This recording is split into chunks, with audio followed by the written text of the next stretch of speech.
어느 개척의 목사님이 실망에 빠져 있었답니다. 왜냐? 교인들이 좀 있었는데 다 나간 거예요. 나가서 목사님하고 사모님만 남은 거예요. 우리나라 초창기 이야기입니다. 그래서 목사님과 사모님이 실망해가지고 한숨을 팍팍 쉬고 있으니까 언더우드 선교사님이 물어보시는 거예요. 목사님 왜 그러세요? 사모님 왜 그러세요? 그랬더니 교인들 다 나갔다고, 나와 아내 둘만 남았다고 탄식하며 이런 얘기를 끄집어대요. 그랬더니 선교사님이 이렇게 말하더랍니다. 목사님은 소망이 있습니다. 이제 더 이상 나갈 사람이 없잖아요. 이제는 올 일만 남았습니다. 목사님께는 소망이 있습니다.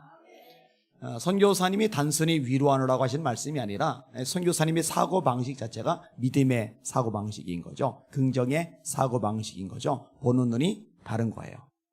그런 자세가 큰 역사를 일으키게 하죠. 연세대학교를 세운 선교사님이시기도 합니다. 희망과 함께 가라라는 책이 있어요. 정신의학 교수인 스턴의 실험이 나옵니다. 희망이란 게, 소망이란 게 삶과 참과 진짜로 영향을 미칠까? 이 궁금한 거예요. 의사로서 이런데 호기심을 가지게 되는 거예요. 그래서요, 참가자들에게 집에서 작성해오라고 나눠준 설문지에다가 희망과 관련된 질문들을 담았습니다. 미래를 희망적으로 생각합니까? 했더니 응답자의 91%에 달하는 722명이 예. 희망이 있다고 생각합니까? 예. 이렇게 답을 달았어요. 그 다음에 9%인 73명이 아니요 라고 답을 달았습니다. 연구를 마쳐요. 이렇게 연구에 응해 주셔서 감사합니다. 그리고 사후 설명 일절 없어요. 그냥 다 돌려보낸 거예요. 그리고 이 교수가 뒤에서 조사를 하는 거예요.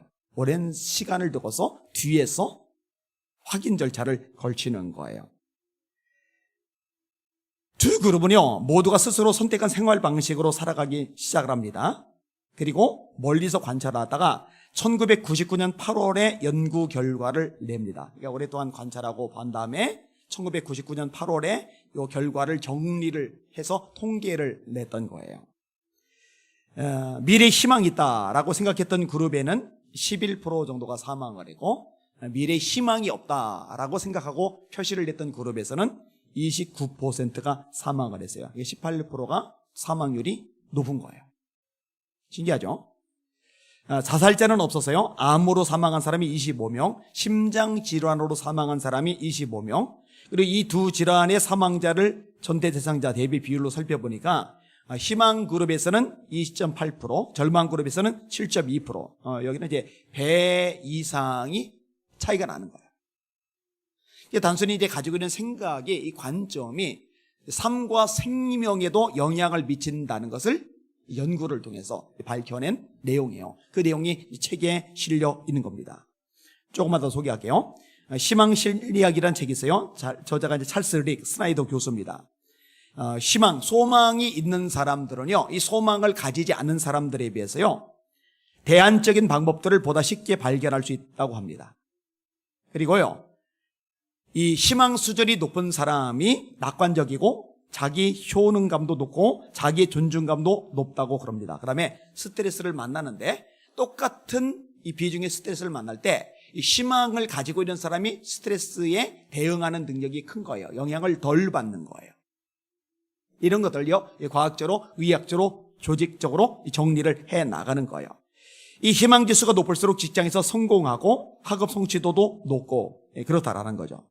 근데 여러분 정말 감사한 게 뭔지 아세요? 우리는 절망의 구렁텅이에 떨어져도 소망을 가지게 만드실 수 있는 하나님이 계시다는 거예요. 이게 다르죠. 제가 좋아하는 말씀이 이사야 40장이 있습니다. 너는 알지 못하였느냐, 듣지 못하였느냐. 영원하신 하나님 여호와 땅끝까지 창조하신 자는 피곤치 아니하시며 곤비치 아니하시며 명철이 한이 없으시며 피곤한 자에게는 능력을 더하시며 무능한 자에게는 힘을 더하시나니 소년이라도 피곤하며 곤비하며 장정이라도 넘어짐에 자빠지되 오직 여호와를 앙망하는 자는 새 힘을 얻으리니 독수리가 날개치며 올라가 뜰 것이요 다른 박질하여도 곤비하지 아니겠고 걸어가도 피곤치 아니하리로다. 살다 보면 사람 때문에 힘이 고갈돼요. 살다 보면 환경 때문에 힘이 고갈돼요. 살다 보면 문제 때문에 힘이 고갈돼요. 살다 보면 장애물 때문에 힘이 고갈돼요. 살다 보면은요 이런저런 사건들 때문에 힘이 고갈돼요. 그래서 의욕이 떨어진단 말이에요. 우울해진단 말이에요. 근데 이것으로 마무리를 되는 게 아니라 하나님을 바라보는 사람에게는 하나님이 새 힘을 주시는 거예요. 내 힘은 고갈되었는데 하나님이 새 힘을 주시니까 그 새 힘 받아 일어나 빛을 발할 수가 있는 거거든요. 하박국의 고백도 좋아요. 비록 무화과나무가 무성하지 못하며 포도나무에 열매가 없으며 감람나무에 소출이 없으며 밭에 먹을 것이 없으며 우리의 양이 없으며 외양간에 소가 없을지라도. 좀 심하잖아요. 하나라도 멀쩡해야 되는데 다 망했잖아요. 다 죽었잖아요. 다 끝났잖아요. 이 정도면 절망만 꽉 차야 돼요. 그런데 뭐라고 고백을 해요? 다시요. 비록 무화과나무가 무성하지 못하며 포도나무에 열매가 없으며 감람나무에 소출이 없으며 밭에 먹을 것이 없으며 우리의 양이 없으며 외양간에 소가 없을지라도 나는 여호와로 말미암아 즐거워하며 내 구원의 하나님으로 말미암아 기뻐하리로다. 주 여호와는 나의 힘이시라. 그가 나의 발을 사슴과 같게 하사 나로 나의 높은 곳에 다니게 하시리로다. 하나님의 힘이라는 거예요. 그 하나님 때문에 소망을 가지는 거예요. 그 하나님 때문에 기뻐할 수가 있는 거예요. 하나님이 계시다는 게 최고의 복이요 능력이요 축복이라는 거 깨달으시기를 주님의 이름으로 축원합니다. 바울이 뭐라고 고백해요? 내가 풍부에 처할 줄 알고 궁핍에 처할 줄도 알아. 모든 일에 배부르며 배고픔과 풍부와 궁핍에도 처할 줄 아는 일체의 비결을 배웠노라. 내게 능력 주시는 자 안에서 내가 모든 것을 할 수 있느니라. 하나님이 계시다는 거예요. 주님이 계시다는 거예요. 절망 속에 빠져있는 이스라엘 백성들 향해서 예레미야가 예언합니다. 너희를 향한 나의 계획을 내가 아나니 평안이요 재앙이 아니리라. 너에게 미래의 희망과 소망을 주려 하는 것이리라. 이게 우리 하나님 아버지의 마음이거든요. 따라서 여러분들은 이 소망의 끈을 어떤 상황, 처지, 형편, 사건 앞에서도 절대로 놓지 마시기를, 이거 꼭 붙잡고 끝까지 다름질 하시기를 예수님의 이름으로 축원합니다. 오늘 설교 제목이 소망의 끈을 놓지 않는 사람. 소망의 끈을 놓지 않는 사람. 이 제목입니다. 오늘 본문에 보니까 다윗이 절망적인 상황에 빠져 있어요. 다윗이 뭐라고 고백해요? 여호와여, 나의 대적이 어찌 그리 많은지요? 일어나 나를 치는 자가 많으니이다. 많은 사람들이 나를 가리켜 말하기를 그는 하나님께 도움을 받지 못한다 하나이다. 사람들이 말하는 거요? 뭐라고 말하는 거요? 하나님께 도움받지 못하는 놈이야 저거. 다윗이 뭐라고 말해요? 내 대적이 하나님 왜 이렇게 많습니까? 내 대적이 왜 이렇게 많습니까? 이것 때문에 탄식을 하고 표현을 하고 있는 거예요. 이게 무슨 일인지 아십니까? 압살롬의 반란을 염두에 두고 이해를 하셔야 됩니다. 압살롬이요 참 치밀하게 반란을 준비합니다. 그 후에 압살롬이 자기를 위하여 병거와 말들을 준비하고 호위병 50명을 그 앞에 세우니라. 압살롬이 일찍 일어나 성문 길 곁에 서서 어떤 사람이 송사가 있어 왕에게 재판을 청하러 올 때에 그 사람을 불러 이르되 너는 어느 성읍 사람이냐 하니 그 사람의 대답이 종은 이스라엘 아무 지파에 속하였나이다 하면 압살롬이 그에게 이르기를 보라 네 일이 옳고 바르다마는 네 송사를 들을 사람을 왕께서 세우지 아니하셨다. 압살롬이 이간질을 하는 거예요. 다윗 왕에게 가면 다윗은 좋은 왕이기 때문에 이 억울한 일 들어주거든요. 아니면 사람을 세워서 해결하게 해주거든요. 근데 아들이란 놈이 압살롬이라는 놈이 뭐라고 얘기하느냐, 왕께서 네 송사를 해결해 줄 사람 세워놓지도 않았어. 가봐야 헛수고야. 아무짝에도 쓸모없는 짓이야. 또 압살롬이 이르기를 내가 이 땅에서 재판관이 되고 누구든지 송사나 재판할 일이 있어 내게로 오는 자에게 내가 정의에 베풀기를 원하노라. 무슨 말입니까? 내가 왕 되면 너처럼 억울한 사람 반드시 도와줄 거야. 너처럼 힘들고 지치고 피곤한 사람 반드시 힘이 돼줄 거야. 이런 얘기를 끄집어내는 거예요. 아니 한 나라의 왕자가 일개 평민을 붙잡고서 토닥토닥 해주면서 내가 너한테 관심이 있거든, 너 도와줄게, 해결해줄게, 이러니까 얼마나 고마워요. 그럼 넙죽 절을 하잖아요. 그러면 얼른 일으켜 세우면서 토닥여주는 거예요. 여러분 아침부터 이 일을 계속 하는데 이 일을 몇 년간 했느냐? 4년간 했어요. 그러니까 굉장히 집요한 인물입니다. 4년간 그 일을 하니까요, 이걸 경험했던 사람 마음이 녹아드는 거예요. 이 녹아든 이 사람이 친구들에게 이야기를 해요. 친구들이 넘어오는 거죠. 가족들에게 얘기해요. 가족들이 넘어오는 거죠. 친척들에게 얘기해요. 친척들이 넘어오는 거죠. 이런 식으로 4년 동안 사람들의 마음이 넘어오는 거예요. 입소문이 번져나가는 거예요. 그러니까 예루살렘의 인심이, 유대의 인심이, 이스라엘의 인심이 압살롬에게로 싹 기울어 버리는 거예요. 여러분, 사람들의 마음이 간사합니다. 쏙닥쏙닥 하잖아요. 누구라도 넘어가요. 은혜를 입었던 거, 사랑을 받았던 거, 도움을 얻었던 거, 이런 거 다 까먹어요. 여러분, 다윗이 왕이 되기 전에 사울이 왕일 때 어떤 일이 발생을 했죠? 블레셋 때문에 맨날 두들겨 맞았죠. 사울이 왕 되기 이전에 사사들의 시대가 있었죠. 사사들의 시대에 어떤 일이 있었죠? 메소포타미아 왕 구산 리사다임 때문에 얻어 터져요. 가나안 왕 야빈 군대장관 시스라 때문에 두들겨 맞아요. 미디안이 아말렉 동방족속 거느리고 13만 5천 명이 거느리고 나라를 박살내는데, 백성들이 도심에서 또는 마을에서 살 길 없어 산속에 들어가 굴에 숨어 살잖아요. 이게 기드온 때 있었던 일이잖아요. 모압왕 에글론 때문에 얼마나 생고생을 합니까? 에돔, 모압, 암몬, 아람, 블레셋, 이런 나라들 때문에 일이 터지고 저리 깨지고 일이 박살나고 저리 뺏기고 완전히 삶이 척박하고 미칠 지경이에요. 근데 다윗이 왕이 되고 나서 나라가 완전히 위상이 달라졌어요. 에돔에 수비대를 둬요. 모압이 조공을 바쳐요. 아람이 조공을 바쳐요. 블레셋이 깨갱해요. 성경이 말씀합니다. 다윗이 어디를 가든지 여호와께서 이기게 하시리라. 다윗이 어디를 가든지 여호와께서 이기게 하시리라. 이 표현이 여러 차례 반복해서 나와요. 다윗이 어디를 가든지 여호와께서 이기게 하시리라. 하나님이 다윗을 아끼신 거예요. 다윗을 생각하셔서 나라의 위상이 높아지게 하신 거예요. 백성들이 이제는 블레셋 겁먹지 않아요. 아람, 에돔, 암몬, 메소포타미아, 구산 리스다임이고 뭐고 가나안 왕이고 뭐고 겁먹지 않아요. 왜냐? 우리나라가 최고가 돼버렸으니까. 이렇게 만들어줘서 편안하게 넉넉하게 풍요롭게 살게 해줬던 인물이 다윗이란 말이에요. 그런데 누가 속닥이고 이간질하니까 그 은혜를 까먹고 다윗을 신뢰하지 않고 압살롬에게로 넘어가요. 세상에. 성경에 보면 수근수근하지 말라는 편이 나오고 당짓지 말라는 편이 나오는데요. 이유가 있어요. 목회를 하다 보니까 겪게 되는 일입니다. 사람들의 귀가요 굉장히 얇습니다. 목회자가요 사심없이 양떼 사랑하고 눈물로 기도하면서 정말 애타게 말씀을 전해서 교회가 든든히 세워졌어도요, 누군가가 수근수근하고 당짓고 나서 이 파당을 만들어 나가면은요 사람들이 요상하게도 거기에 넘어가요. 휩쓸려요. 영향을 받아요.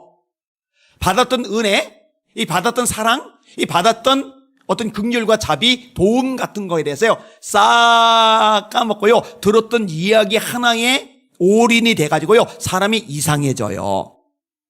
그러니까요 굉장히 무서운 죄의 항목으로 당지는 것을 왜 두었을까? 굉장히 무서운 죄의 항목으로 수근수근하는 것을 왜 두었을까? 교회라는 공동체를 깨트려버리는 악한 마귀의 도구이기 때문에 그렇게 말씀하고 계시는 거거든요. 이게 사람의 연약함이고 악함이에요. 자, 이 백성들의 인심이 이반되기 시작하네요. 자, 여기에 문제가 또 발생을 했어요. 제사 드릴 때에 압살롬이 사람을 보내요. 다윗의 모사 길로 사람 아히도벨을 그의 성읍 길로에서 청하여 온지라 반역하는 이 커감에 압살롬에게로 돌아오는 백성이 많아지더라. 아히도벨이라는 인물이 등장하네요. 이 아히도벨은 어떤 사람이냐? 다윗의 모사예요.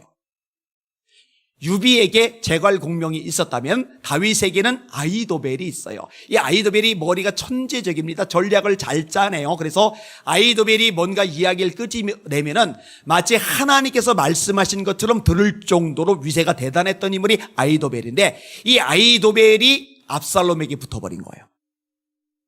골치 아프죠? 그래서 다윗이 나중에 기도하는 장면이 나와요. 하나님, 아히도벨의 모략을 어리석게 만들어주세요. 이렇게 기도하는 장면이 나와요. 다윗이 굳이 아히도벨을 꼭 집어서 그 모략을 어리석게 만들어달라고 기도할 만큼 이 아히도벨은 비중이 높은, 이 머리가 기가 막힌 전략을 잘 짜내는 그런 인물인 겁니다. 결국요 완전히 인심이 돌아서요 전령이 다윗에게 와서 말하되 이스라엘의 인심이 다 압살롬에게로 돌아갔나이다 한지라. 다윗이 예루살렘에 함께는 그의 모든 신하들에게 이르되 일어나 도망하자. 그렇지 아니하면 우리 중 한 사람도 압살롬에게서 피하지 못하리라. 빨리 가자. 두렵건대 그가 우리를 급히 따라와 우리를 해하고 칼날로 성읍을 칠까 하노라. 다윗이 압살롬의 성향을 알아요. 그놈이 뭔가 사건을 터뜨리고 힘을 가지게 되면은 보통 잔인하게 일을 처리할 인간이 아니라는 걸 아는 거예요. 나나 너희들이나 살아남을 자 아무도 없어. 다 죽을 거야. 그러니까 빨리 도망가자. 내가 두렵다. 빨리 도망가자. 아유, 저놈이 뭐 해봐야 뭐 얼마나 하겠어. 그래도 아들인데 설마 아비한테 어떤 끔찍한 짓을 저지르냐 하겠어? 이런 생각을 할 수 없을 만큼 냉혹한 인물이 압살롬인 거예요. 결국 다윗이 도망을 가는데 그 장면이 이렇게 묘사됩니다. 다윗이 감람산 길로 올라갈 때에 그의 머리를 그가 가리고 맨발로 울며 가고, 감림산이 아니고 감람산입니다. 감림산은 없어요. 감림산은 주님이 강림하시는 산, 그런 걸 염두에 두셔야지. 감람산이에요. 감람산으로 올라갈 때에 그의 머리를 그가 가리고 맨발로, 왕이 맨발로 울며 가고, 그와 함께 가는 모든 백성들도 각각 자기의 머리를 가리고 울며 올라가리. 자, 봐요. 아들의 칼을 피해 창을 피해 울면서 맨발로 도망가는 다윗. 그러니까 사람들이 수근거려요. 그는 하나님께 도움을 받지 못하는 사람이야. 나의 대적이 어찌 그리 많은지요. 일어나 나를 치는 자가 많으니이다. 이런 배경 속에서 이렇게 연약한 고백이 나올 수밖에 없는 겁니다. 여러분, 때때로요 이렇게 절망적인 상황 속에 굴러 떨어질 때가 있어요. 욥 같은 인물도 대표적이잖아요. 나귀 떼가 몰살 당했다고 전령이 오잖아요. 종 하나가 살아서 보고를 하잖아요. 그 다음에 양떼 얘기가 나오죠. 소떼 얘기가 나오죠. 낙타떼 얘기가 나오죠. 그리고 이 재산들이, 어마어마한 재산들이 하루아침에 다 날아가면은 타격이 얼마나 크겠어요? 이 타격이 진정이 되기도 전에 또한 종이 달려와서 당신의 10아들, 딸, 아들 7, 딸 3, 이 10명의 자녀들이 집안에서 모여 있었는데 태풍이 몰아치면서 집이 무너졌고, 집이 무너지는 가운데 한 명도 빠져나오지 못해 다 죽어버렸습니다. 여러분, 이거는요 사람이 살 수가 없어요. 자식들이 먼저 나보다 갔다. 이건 생각만 해도 아찔합니다. 생각만 해도 하늘이 무너집니다. 근데 10명의 자녀들이 한 번에 다 죽어버린 거예요. 여러분, 이 와중에도 욥이 참 대단하잖아요. 우리가 잘 알잖아요. 주신 자도 여호와시요 취하신 자도 여호와시니 여호와 이름이 찬양을 받을지니라고 욥이 어리석게 하나님을 원망하지 아니하니라. 그런데 이게 끝이 아니었죠. 어떻게 돼요? 몸을 쳐요. 이 머리부터 발끝까지 멀쩡한 데가 없어요. 썩어 들어가는 거요. 몸이 가려워 미치겠어요. 가려우면 긁어야죠. 여러분, 긁으면 안 되는 거 알면서도 가려우면 긁게 돼요. 그만큼 참기 어려운 게 가려움입니다. 통증 이상으로 참기 힘든 게 가려움이에요. 근데 손으로 긁어서는 감도 안 오니까 기왓장을 주워다가 그 기왓장으로 몸을 긁어내는 거예요. 그래야 가려운 게 면해지니까. 근데 기왓장으로 살을 긁으면 살이 남아나냐고요.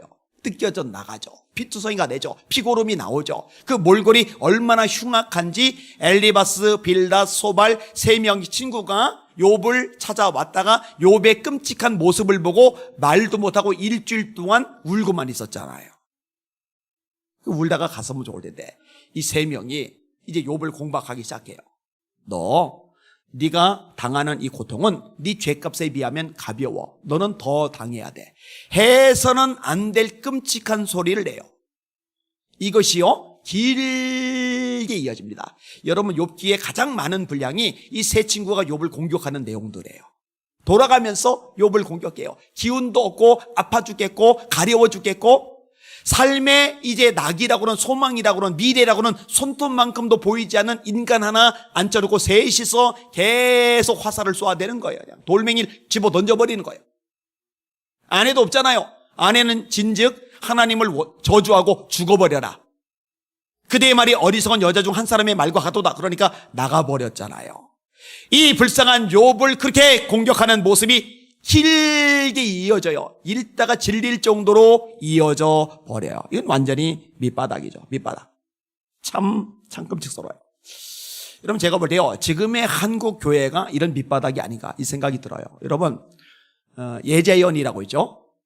예재연 실행위원장이신 박경배 목사님, 그 교회에서 2주 전에 대한민국 회계 대성회 1차 집회를 열었어요. 제가 중심이 돼서 이 집회를 열었고, 이제 2차가 대구에서 열리고, 이제 3차가 이제 또 서울에서 진행되고, 이 전국적으로 지금 회계 운동을 펼쳐나가려고 하고 있는 중이에요. 하나님께서 감동하셔서 시작을 해 나가고 있어요. 이 예자연에서 자료들을 받았잖아요.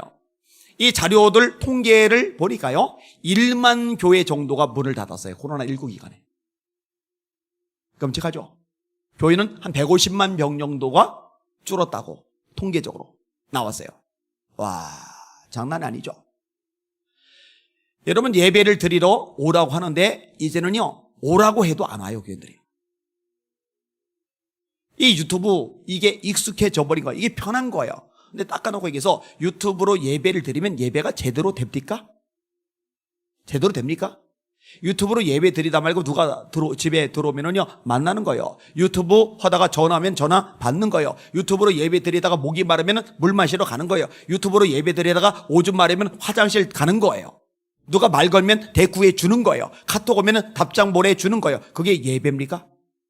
여러분, 구약의 가장 마지막 성경이 말라기입니다. 그 말라기의 가장 첫 장에서 언급하는 내용이 뭔지 아세요? 예배입니다. 예배. 성전문을 걸어 잠글 자가 있으면 좋겠다. 너희들이 드리는 예배 나 받지 않을 거야. 그런데 회개를 안 해요? 돌이키질 않아요? 하나님이 400년간 침묵하세요. 이 400년의 침묵을 깨고서 외쳤던 인물이 세례요한이죠. 이 세례요한이 소개했던 인물이 예수님이죠. 그 예수님이 수가성 여인에게 무슨 얘기를 해줘? 예배에 대한 얘기를 하시죠. 하나님은 영이시니 예배하는 자가 영과 진리로 예배할지니라. 아버지께서는 이렇게 자기에게 예배하는 자를 찾으시느니라. 이런 계시록에 보면은 하나님의 보좌가 있어요. 네 생물이 나와요. 하나는 사자 얼굴, 하나는 소의 얼굴, 하나는 독수리 얼굴, 하나는 사람의 얼굴, 모든 피조물을 대표하는 존재죠. 사자는 맹수의 대표, 소는 가축의 대표, 독수리는 조류의 대표, 사람은 만물의 대표. 이 대표들이 하나님 앞에 있는 거예요. 24장로들이죠. 구약의 12족장, 루벤, 레위, 시몬, 유다, 이사갈, 스불론, 갓, 아셀, 단, 납달리, 요셉, 베냐민. 그 다음에 신약의 12사도, 12족장과 12사도는 24명, 모든 하나님의 백성들을 대표하는 존재들. 이 네 생물과 24장로들이 하나님의 보좌 앞에서 끝없이 하는 것이 있어요. 뭔지 아십니까? 예배입니다. 거룩하다, 거룩하다, 거룩하다. 그 전능하시니요. 전에도 계셨고 이제도 계시고 장차 오실리. 면류관을 받았는데 받은 면류관을 다시 주님께 돌려드리면서 하나님을 예배하는 장면이 계시록 4장에 나오고요. 이 예배는요, 영원히 지속되는 겁니다. 그런데요, 이 예배가 엉망진창이 돼버렸잖아요. 애초에 잘못했어요. 교회 지도자들이 잘못했고요. 대형교회 목사님들이 잘못했고요. 상당수의 목사님들이 잘못했어요. 우리가 방역 철저히 하겠습니다. 소독 제대로 하겠습니다. 열체크 제대로 하겠습니다. 거리두기 제대로 하겠습니다. 잘 따르겠습니다. 그러나 예배는 손대지 마시오. 예배는 하나님께 드리는 우리 지상 과제야. 우리 목숨보다 귀한 거야. 당신을 예배 건들면 한국 교회 전체가 일어날 거야. 이렇게 나왔어야 됐는데, 통성기도 하지 말아라. 가만히 있어요. 찬송 부르지 말아라. 가만히 있어요. 교회에다 찬송가 비치하지 말아라. 가만히 있어요. 10%만 예배드려라. 20%만 예배드려라. 30%만 예배드려라. 아니다. 완전 비대면이다. 19명만 예배드려라. 99명까지 괜찮다. 가만히 있어요. 이해할 수 없는 일이 대한민국에서 버젓이, 한국교회에서 버젓이 벌어졌어요. 미국은 오히려 저항을 했죠. 고소 송사를 냈죠. 그래서 연방대법원에서 방역보다 종교의 자유가 우선한다. 수정헌법 1조에 의해서 예배 인원 제한했던 것을 위헌 판결을 내렸어요. 사실 한국교회가요, 처음부터 예배 건들지 말라고 한꺼번에 모여 예배를 드렸더라면요, 이렇게 찍어 누르지 못합니다. 실제로 들은 이야기예요. 중직자들이, 민주당 중직자들이 회의를 하면서 이거 반발이 심할 거라고 겁먹고서 살살살살 했는데, 너무 놀랄 만큼 잠잠해가지고 그 다음부터 강도를 조절하면서 마음껏 조종을 해나갔던 거죠.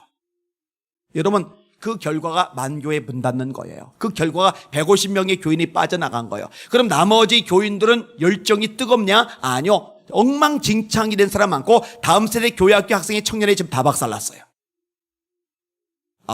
너무너무 가슴이 아파요. 끔찍한 상황이 벌어졌어요. 여러분, 나라 꼴도 정상이 아닙니다.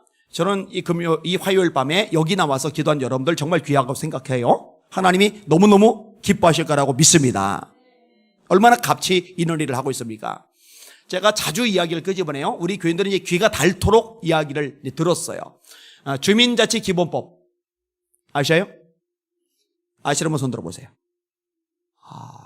이렇게 기도하는 분들도 모르는구나. 주민자치기본법. 솔직히 이게 아시는 분 손 들어보세요. 주민자치기본법. 이렇게 모르는구나. 이렇게 모르는구나.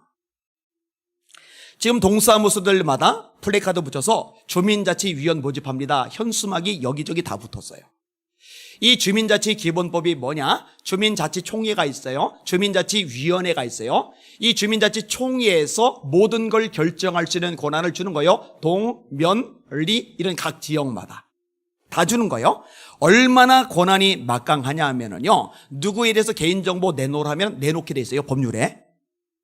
그 다음에 중앙정부나 아니면 시청이나 구청이나 이런 곳 대상으로 자료 내놓으라 그러면 내놓아야 돼요. 그리고 어떤 구청에 속한, 시청에 속한 또는 국가, 나라 국유주 같은 거, 또 건물 같은 거, 이거 필요하다고 우리 쓰게 해달라고 그러면 최우선적으로 그들에게 주게끔 되어 있어요. 이렇게 엄청난 법안이 통과가 되었어요. 자, 그러면은 이 결정을 누가 주로 하느냐, 활동을 누가 주로 하느냐, 주민자치위원회에서 이 일을 해요. 그럼 이 주민자치위원회 구성은 어떻게 되느냐? 그 지역에는 회사원들도 여기에 들어갈 수가 있고, 그 지역에 있는 교사들도 여기에 들어갈 수 있고, 그 지역에 있는 학생들도 여기에 들어갈 수가 있어요. 근데 여러분 생각해 보세요. 직장인들이 자기 볼일 보느라고 피곤하고 바쁘고 힘든데 또 다른 활동하느냐, 봉사하느냐 안 합니다. 그런데 예를 들어서 자, 어떤 지역에 회사가 있는데 이 회사에 뭐가 있느냐? 민주노총이 있어요. 이 민주노총 멤버들은 뭐 저 지방에서 서울까지 버스 타고 대절해가지고 막 데모하고 막 난리 나잖아요. 그 열정들이, 그 지비함이, 그 조직력이 막강하잖아요. 무지막지하잖아요. 근데 이 민노총 멤버들이 이 주민자치위원회에 들어갈 수가 있는 거예요. 그 지역에 살지 않아도 회사가 그 지역에 있으면 이들이 들어가게 돼요. 전교조 교사들이 여기로 들어갈 수 있는 거예요. 그리고 연령을 낮춰서 학생들도 여기 자치위원회에 들어갈 수 있도록 법을 만들었어요. 아니, 학생들을 왜 들어가게 만들어요? 그럼 전교조에 의해서 선동을 당한 아이들이, 예전에 광우병 때 선동당한 아이들이 나가서 뇌 송송 구멍탁 하면서 난리 버거지를 쳤듯이 이 자치위원회에 들어가서 여론을 장악하고 고난을 장악을 해버리면 그때는요, 모든 것이 통제가 돼버리는 거예요. 옛날에 인민위원회처럼. 그래서 이천 박사님이라고 연구를 많이 하는 전문가시죠. 이분하고 제가 이제 인터뷰도 나눴어요. 또 대화도 많이 나왔어요. 이분이 책을 쓰는데 책 제목을 아주 구체적으로 잡았어요. 공산주의의 길목 주민자치기본법. 이거 알아야 되는데. 저 지금 사실 놀랐어요. 상당히 지금 놀랐어요. 차별금지법은 다 알 거예요. 이건 아시죠? 이것을 예전에 정의당이 발의를 했었고 지금 민주당이 발의를 하죠. 이상민 의원 외 24명이 발의를 했어요. 이상민 포함해서죠. 그리고 나서 2달도 안 가서 박주민 의원 외 13명이 또 발의를 했어요. 이상민 의원이 발의한 내용은 평등법으로. 근데 평등법이 뭐냐? 이 차별금지법하고 똑같은 거예요. 동성애 합법화하는 거죠. 그리고 민주당 남인순 의원이 건강가정기본법 개정안을 발의를 했죠. 그 남인순 의원 사무실에서 제가 또 마이크 들고 연설도 했었어요. 이 건강가정기본법 개정안은 뭐냐? 여러분, 가정이 되려면 남자와 여자가 결혼을 해요. 결혼하면 가족이 돼요. 결혼해서 아기가 나왔어요. 아들이든 딸이든 그럼 이 가족이 돼요. 아들을 못 낳은 거예요. 불임이라서. 그래서 아이 하나를 데려다가 입양을 했어요. 그럼 이 아이는 가족이 돼요. 근데 이렇게 말고 그냥 남자 둘이 살아도 여자 둘이 살아도 가정으로 인정해주고 법적인 지위를 주고 국가에서 지원을 해주자. 이게 건강가정기본법 개정안이에요. 그러니까 남자들 동성애자 둘이서 여자들 동성애자 둘이서 그냥 우리끼리 가족 할래? 그러면 이거 가족으로 인정해 주자는 거예요. 법적으로 지위 주자는 거예요. 지원해 주자는 거예요. 이거는 성경에 기록된 가정의 가치를 깨트리는 거고 전통적인 가정의 가치를 깨트려버리는 거죠. 여러분, 이게요 막 대책 없이 나오고 있어요. 작년 12월에 통과되고 올 초에 개정안이 또 통과가 되었죠. 감염병 예방법.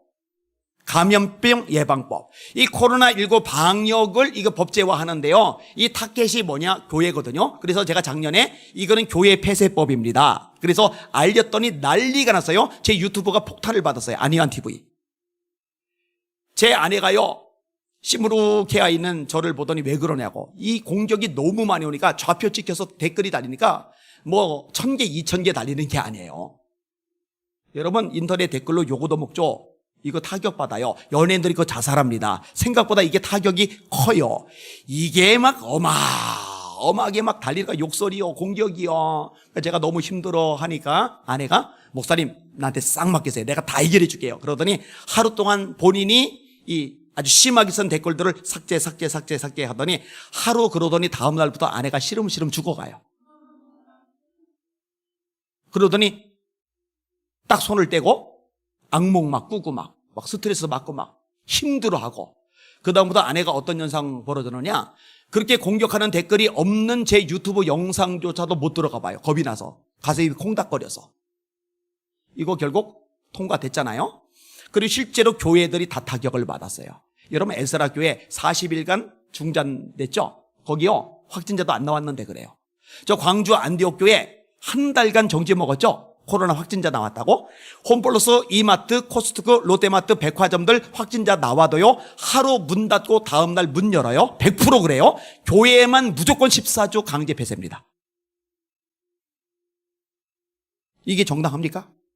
그리고 올해, 그 다음에 작년에 자료들을 김성한 목사님이 저에게 보내주셨어요. 어디서 자료를 보내주느냐, 불교 방송에 들어가서 거기 있는 내용들 계속 이분이 캡처를 하는 거예요. 불교 행사가 있는데요, 얼마나, 지금 말고요 11월 1일부터 많이 풀렸잖아요. 그 전에 4단계일 때도요 교회는 그렇게 작살내면서 공무원들 매주 와요. 이번 주에도 공무원 3명, 경찰 4명 왔어요. 매주 저희 교회 7, 8명이 출근을 해요.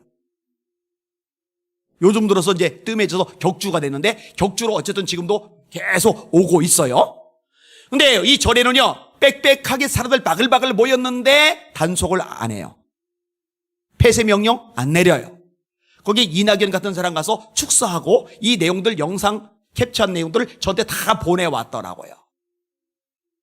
여러분, 이런 상황입니다. 그 다음에 사립학교법 개정안이 국회 교육위에서 통과가 되었습니다. 여러분, 미션스쿨을 박살내려고 오래전부터 전략을 짜냈죠. 그게 종자연이죠. 이 종자연이 국가인권의 권한을 위임받아가지고 박살내는 거예요. 조계종 불교 쪽에서 생각해보니까 왜 불교보다 늦게 시작한 기독교가 이렇게 강성해지고 불교는 맥을 못 서냐, 원인을 어디서 찾았느냐. 저 기독교들은 학교를 만들어서 학교에서 말씀을 심어주고 기도하고 그 다음에 예배를 드리게 하니까 잠재적인 기독교인이 된다. 미션 스쿨들을 다 죽여버려야 이 기독교를 말살시키고 불교가 다시 힘을 받을 수 있다.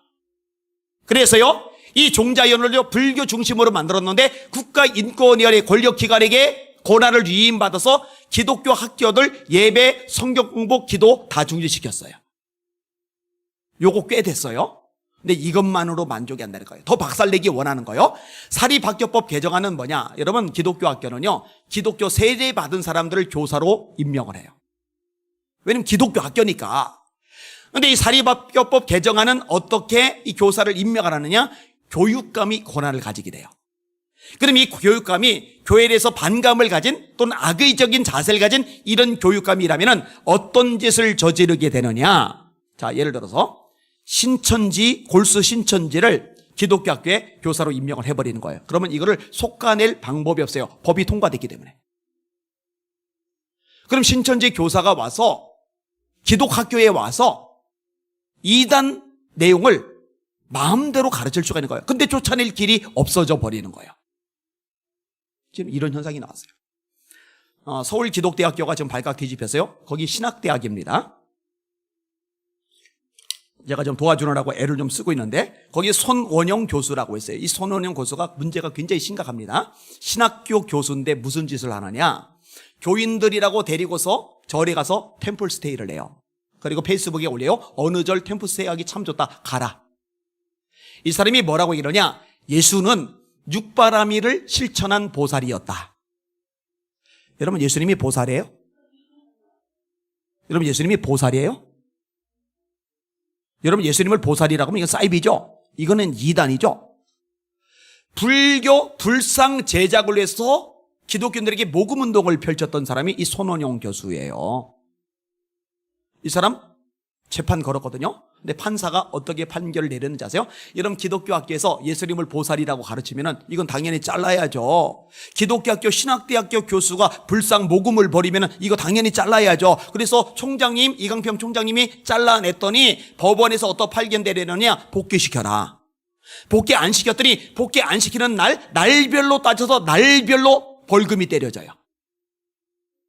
이 벌금이 지금 축적되고 있어요. 그럼 총장님 망하는 거죠. 그 관련된 보직 교수들 망하는 거죠. 여러분, 지금 대한민국이 이 모양입니다. 지금 이런 상황입니다. 어떻게 돌아가는지 알아야 돼요. 모자보건법 개정안, 이거 심각합니다. 무슨 말이냐? 여러분, 저출산 고령사회위원회가 만들어졌죠. 출산율이 너무 작아서 나라가 망한다. 출산율을 늘려야 된다. 그래서 조직된 게 저출산 고령사회위원회입니다. 100조 이상의 천문학적인 돈을 썼어요. 근데 출산율은 계속 떨어져 내려가요. 그런데 모자보건법 개정안은 뭐냐? 낙태 지금도 문제인데, 무지한 피해를 흘리는 건데, 하나님이 저주와 심판이 많은 큰 죄인데, 이 낙태 죄를 없애버렸죠. 그리고 낙태죄 없앤 것만으로 모자라가지고 이 낙태 이 범위를 더 늘려서 더 커진 아이도 죽일 수 있도록 만드는 법안이 모자보건법 개정안이에요. 지금 나오는 법이요, 어마어마합니다. 일본도 미국도 유럽의 어떤 나라도 지금 대한민국 국회처럼 붕어박 찢듯이 그렇게 법을 만들어내지 못해요. 원래 법을 만들려면 연구하는 시간이 있고 국민들의 공감대 형성도 받아야 돼서 시간이 많이 걸려야 되는데요, 지금 국회의원 선거하고 나서 180석 의석 가지고요 3,000개가 넘는 법안을 만들어냈어요. 3,000개가 넘는 법안을. 이거 정말 끔찍합니다. 여러분, 이런 상태로 지금 계속 가면은요, 한국 교회요 완전히 박살나게 생겼습니다. 완전히 무너지게 생겼습니다. 모든 거 다 빼앗길 상황에 지금 놓여지고 있어요. 여기 기도원 부지도 좀 골치 아프더라고요. 산이 2개가 있는데 거기다가 뭔가를 해야지, 안 하면은 다 뺏기게 생길 상황이에요. 근데 이제 원장님은 기도와 중에 그걸 계기로 오히려 이게 미국과 한미 동맹 같은 것들, 또 유엔 우리 도와준 나라들, 이런 것들을 위한 이제 프로젝트를 지금 구상을 하고 계시는데요, 그걸 왜 손을 대는지 모르겠어요. 사유재산, 개인 것, 이거 점점 침해를 당하고 있어요. 부동산법이 계속 바뀌죠. 계속 바뀌면서 어떤 일이 생겨요? 보유세를 냈으면 양도세라도 줄여야죠. 근데 보유세 엄청난 데다가 양도세까지 엄청난 거예요. 근데요, 멍 때리고 있어요, 국민들이요. 멍 때리고 있어요. 지금 어떻게 지금 나라 시스템이 굴러가는지를 모르고 있어요. 넋을 놓고 있어요. 계속 돈은 퍼주죠. 재난지원금 4차까지 퍼줬단 말이에요. 지금 대한민국 부채가 역대급이죠. 1,000조가 넘어갔어요. 예산이 600조 슈퍼 예산이에요. 근데 여러분, 국가의 재정은요 그냥 막 쏟아져 나오는 화수분이 아닙니다. 막 쓰면은요 문제가 생깁니다. 베네수엘라 꼴이 돼요. 쿠바 꼴이 돼요. 그리스 꼴이 돼요. 이탈리아 꼴이 돼요. 이게 파퓰리즘에 의한 거거든요. 근데 막 퍼줘요. 그러면 표가 생겨요. 대신에 세금을 막 걷어들여요. 그럼 어떻게 되느냐? 중산층이 붕괴됩니다. 가난한 서민층들이 많아집니다. 그리고 가난한 서민층들은 영구 집권의 기초들이 되는 거예요. 이게 전략이거든요. 여러분, 쿠바라는 나라가 살던 나라입니다. 제가 그 나라 갔었거든요. 거기 공산주의인데 지하교회들이 있어요. 가정교회들이 있어요. 그 목회자들 모아놓고 세미나를 제가 인도를 한 거예요. 그 나라가 잘 살던 나라인데요, 쿠엘 카스트로가 인기 최고였죠. 지금은 동생 라울 카스트로가 권력을 잡고 있어요. 무상급식 먹여준다는 거예요. 공짜로. 좋대요. 인기 올라가요. 무상주택, 집 그냥 공짜로 준다는 거예요. 좋대요. 공공주택 뭐 이런 거. 그 다음에 무상의료, 무상교육, 좋대요. 와 최고 인기 끌었어요. 공산화, 독재 이어졌어요. 자, 그럼 또 50년이 지났어요. 지금 세계에서 가장 가난한 나라 중에 하나죠. 한 달 국민들의 평균 월급이 10,000원. 잘 사는 사람 30,000원. 살 길이 없으니까 자식 중에 한 명은 외국에 보내서 일해서 돈을 보내게끔, 이런 구조, 도둑질이 너무 많아요. 여차만 다 훔쳐가는 거예요. 근데 물가는 겁나게 비싸요. 택시 잡기는 힘들어요. 택시 한번 잡으려면 평균 4시간 기다려야 된대요. 와이파이 터지는 공원이 따로 있어요. 그런데 아무나 와이파이 쓰느냐? 와이파이 쓸 수 있는 카드를 사야 돼요. 이 카드를 사는데도 줄을 또 몇 시간을 서야 돼요. 제가 가서 현지인들에게 다 들은 이야기거든요. 자, 스타렉스, 우리나라 스타렉스 승합차는 비싼 차가 아닙니다. 그죠? 그런데 한 달에 월급 10,000원 받는 사람들이 살 수 없는 가격이에요. 스타렉스 중고차가 얼마냐고 물어봤더니 1억 5천만 원. 새 차는 얼마냐고 물어봤더니 4억 5천만 원. 그러면 아무나 차를 사주느냐? 아니요. 차를 살 수 있다는 자격증 딱지를 받아야 차를 살 수가 있는데 그 딱지가 2천만 원. 예를 들어서 올림픽에 출전해서 금메달을 땄다. 그럼 차를 살 수 있는 딱지가 주어져요. 국가를 위해서 공을 세웠다. 그러면 차를 살 수 있는 딱지가 주어져요. 전부 다 배급이니까. 근데 여러분 한 달에 10,000원씩 벌어서 1억 5천짜리 중고 스타렉스를 어떻게 사요? 그러다 보니까 50년 된 차, 60년 된 차, 그렇게 오래된 차들을요 지금까지 고쳐가면서 타는데, 그러다 보니까 아름다운 자연 풍경을 가진 나라인데 이 매연 때문에 제가 숨을 못 쉬어서, 제가 기관적인 폐가 약하거든요. 숨쉬기 힘들어서 굉장히 고생을 하다가 왔어요. 차 한 대 생기면은요 50년, 60년, 40년 상관없어요. 차를 살 수가 없으니까 지금 있는 거 이거 어떻게든 고쳐서 몰고 다니는 게 장땡인 거예요. 그게 쿠바예요. 여러분 대한민국이 지금 그렇게 가고 있다는 거 아셔요? 지금 그렇게 가고 있어요. 여러분 자유시장 경제라는 건 뭐냐면요, 여력이 돼서 집을 여러 채 살 수 있으면 사는 거예요. 빌딩 살 수 있으면 사는 거예요. 그리고 사고 돈 쓰면서 그 쓴 돈이 흘러가면서 어렵고 힘든 사람에게도 이게 공유가 되는 거예요. 그리고 무한 경쟁을 통해서 성장을 해 나가는 거예요. 그런데 이 모든 것들이 지금 통제가 돼 가고 있어요. 그런데 국민들이 멍 때리고 있는 거예요. 이거 생각보다 굉장히 지금 심각한 상태입니다. 눈을 뜨실 필요가 있어요. 아무튼 절망적인 상황이라는 거, 이거 기억하셔야 돼요. 자, 원점으로 돌아갈게요. 자, 다윗이 지금 절망적인 상황이 굴러 떨어졌죠. 아들이 죽이려드니까, 백성들이 민심이 돌아갔으니까, 아이도벨 이 모략가가 자기 부하가 압살롬 밑에 붙어버렸으니까 압살롬에서 전략을 낼 테니까 얼마나 골치가 아파요. 근데 이런 상황에서 다윗이 소망의 끈을 놓지 않아요. 몇 가지 태도가 보이는데, 첫째로 하나님을 기억해야 되는 거예요. 여호와여, 주는 나의 방패시요 나의 영광이시요 나의 머리를 드시는 자이시니이다. 여러분 잘 들으세요. 현실만 보면, 문제만 보면, 장애물만 보면, 지금 교계 꼴만 보면, 나라 꼴만 보면은 진짜 소망은 하나도 안 보이는데, 여러분 그런 것들만 보면 안 되고 하나님이 살아계시다는 거, 이걸 기억해 내셔야 돼요. 여전히 역사, 만물, 세상, 나라가 하나님의 손에 달려있다는 거, 이거 붙잡으셔야 돼요. 이거 기억해 내셔야 돼요. 이걸 놓치면 절망이에요. 이걸 놓치면 좌절하게 되는 거예요. 이거 절대로 놓치면 안 돼요. 여러분 예레미야가 고통을 얼마나 겪습니까? 그러니까 탄식을 하잖아요. 여호와여, 주께서 나를 권유하심으로 내가 그 권유를 받았사오며 주께서 나보다 강하사 이기셨으므로 내가 조롱거리가 되니 사람마다 종일토록 나를 조롱하나이다. 내가 말할 때마다 파멸과 멸망을 선포함으로 여호와의 말씀으로 말미암아 내가 종일토록 치욕과 모욕거리가 됨이니이다. 나는 물이 비방과 사방이 두려움을 들었나이다. 그들이 이르기를 고소하라, 우리도 고소하리라며 내 친한 것들도 다 내가 실족하기를 기다리며 그거 혹시 유혹을 받게 되면 우리가 그를 이기어 우리 원수를 갚잖아이다. 얼마나 사면초가인지 몰라요. 이 예레미야는 와이프도 없어요. 아내. 왜? 하나님이 너는 결혼하지 말고 혼자 살라고 명령하셨거든요. 그래서 제가 어릴 때 하나님 예레미야에게 하셨던 그 명령 절대로 저한테는 하지 말아주세요. 걱정돼가지고. 저는 팔이 하나 없는데 아내 도움 없이 혼자서 살려면 많이 힘들거든요.